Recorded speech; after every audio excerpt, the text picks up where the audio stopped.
called Jackie in Women's Kingdom. Spoilers ahead. Watch out and take care. The movie is set in an imaginary matriarchal totalitarian country called the Bubunia.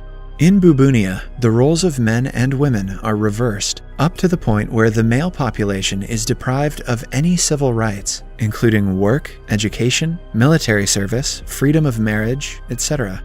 Men wear headscarves and long veils to cover every part of their body, and they dress modestly, while women are allowed to wear pants and shirts. The country has been led by the family of ruthless female generalesses for decades. Moreover, the significant positions in politics, business, and the military are all held by women, while men are expected to do all the domestic work and look pretty for women's pleasure. In the opening scene, we are introduced to a handsome young man named Jackie, who is whipped for the generaless's daughter and the future leader of the state, the coloness. The television shows a live ceremony from the Grand Mushery Palace. The event is held by the generaless to announce something important to the people, and also to execute the male criminals of the month. Before the ceremony, 2 royal white horses are worshipped, as per tradition. They are considered sacred in the country. Then, the honorable ministers of the nation, who are all women, are introduced. At last, the coloness and the generaless appear in front of the cheering crowd. The coloness is the most eligible bachelor of the town, and is liked by all, while her mother and the ruler generaless is very strict and is feared by everyone. Jackie does household work while watching the show on TV. Just then, his mother returns from work, exhausted. Jackie tends to her needs, and the two watch the show while chatting. His mother claims that 4 girls from the town asked for her permission to marry him at her work. It is clear that Jackie is popular among the girls of the town because of his beauty. They hit on the guy every day, to the point that he feels violated. Although he can get any girl he likes, Jackie only has the coloness in his heart, and wishes to marry her someday. In the show, the criminals are hanged in front of a cheering crowd. In Bubunia, the only source of nutrition is a white sticky substance that is delivered from water pipe-like sinks, called paste. The generaless then gives a speech stating the importance of the paste. She also declares that she wants to resign from her post and hand the responsibility over to the coloness. But, as per tradition, the coloness needs to be married before taking over the throne. She announces that all the men from the country should compete against each other for a chance to marry the coloness and become the big dummy. She ends the speech by inviting every man to the Grand Bubunery Ball for the competition. Jackie is overly delighted by the announcement. He runs outside in happiness, jumping and dancing like every other man in the country. On the way, he sees a group of men praying to a random horse to make them into the big dummy. He joins them and prays as well.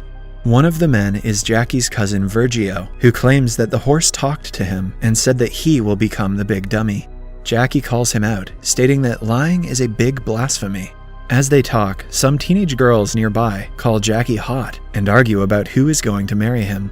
Following that, Jackie, Virgio, and his brother go to a clothing shop to buy veils for the Grand Bubunery Ball.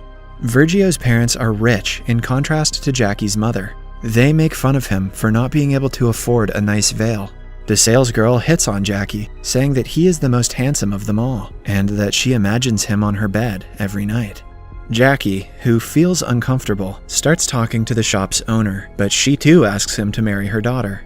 Back at home, Jackie writes poetry, which is uncommon for his gender, while his brother, Julin, makes love to a woman in the other room.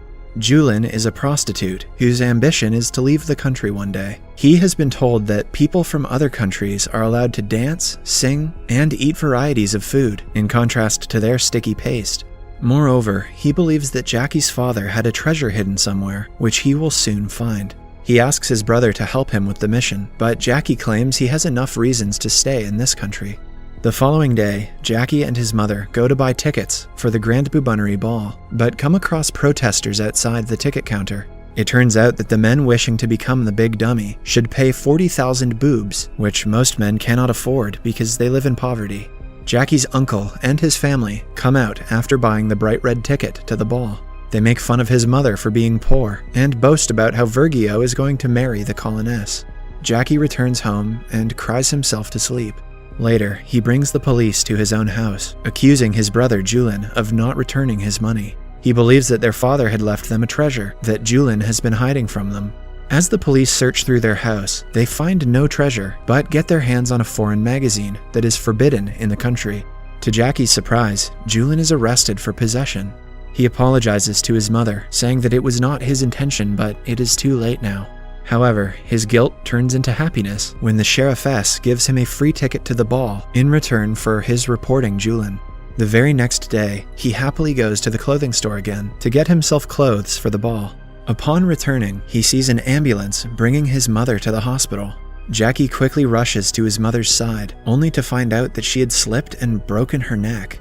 She says her last goodbye to her son and passes away. After the incident, Jacky starts to live with his uncle's family, who hates him and treats him like a servant. They make him prepare the paste for hours and spit it out, saying that it isn't mashed enough. One day, he hears them talk about Julien escaping from prison and assume he died when his house was burnt down. Jacky freezes in shock, knowing that he has no one left by his side now.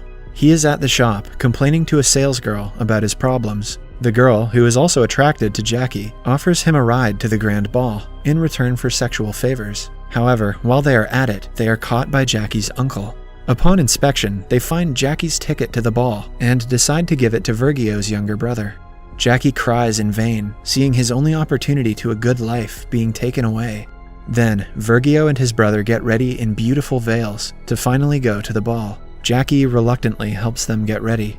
One day, before the ball, all the contestants in beautiful white veils arrive at the place. The event is televised nationwide. Jacky is at home crying when he hears someone telling him to run away. He believes that it is the sacred horse speaking and manages to run away from his aunt's home.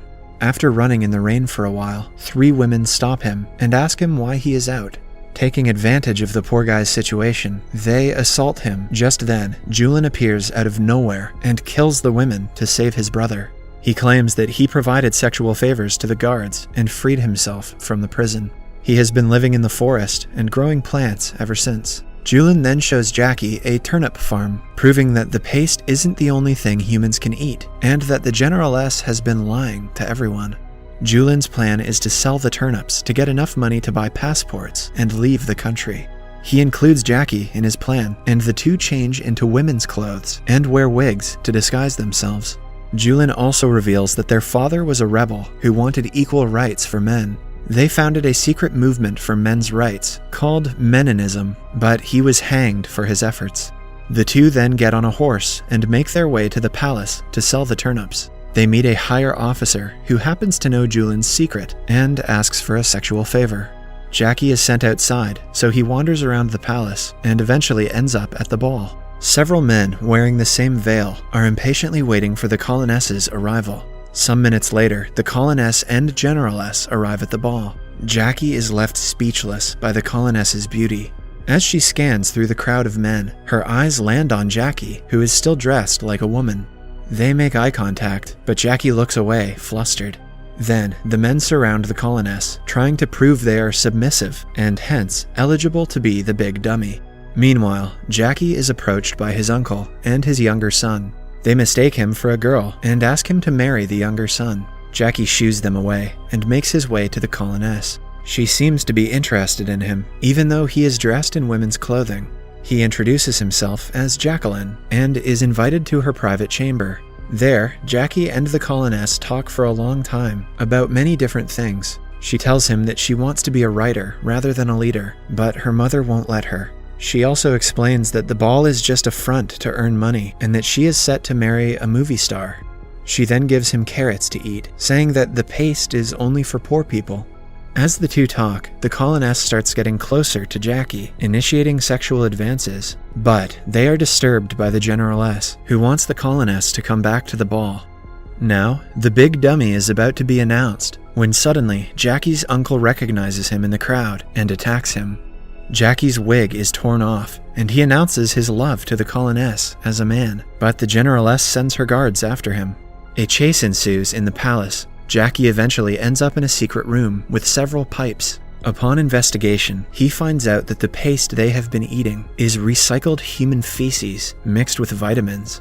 The Generaless has been giving speeches about the paste being a gift to the nation, but in reality, she is feeding the poor their own shit, so that they won't eat away all the food and vegetables. After learning this, Jackie presses a button on the control panel that causes the feces to go to the water pipes without being filtered. The whole country is now supplied with disgusting feces mixed with their water. The coloness is on her bed when she hears noises from under it. She finds Jackie inside and asks him his true motive. He confesses his love to her, and the two spend the night together. In the morning, she shows him a crowd of men outside the palace. Because he revealed the truth about the paste, the entire country believes Jackie to be a hero. However, the Generaless doesn't share this view, so when he and the coloness are in bed, the guards arrest him and throw him in jail. The Generaless comes to visit him in the prison and offers him a deal: life and marriage to her daughter, in exchange for his cooperation in preventing rebellion. Jackie accepts the offer, but she tries to cut off his tongue, stating that he has seen too much. But before she can harm him, the coloness strangles her to death. Following that, the new lovers reunite and kiss.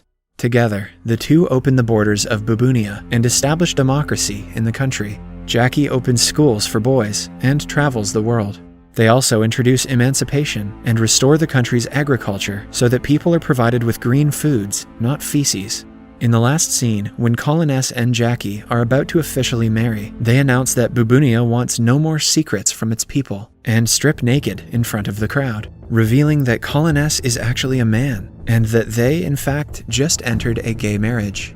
It turns out that the Generaless had no daughters, despite years of trying, so she wanted her last child to become the state leader, despite being male. The film ends with a woman from the crowd yelling blasphemy at the two. Subscribe for more videos like this, turn on notifications, and leave a like to help the channel out. Thank you for watching.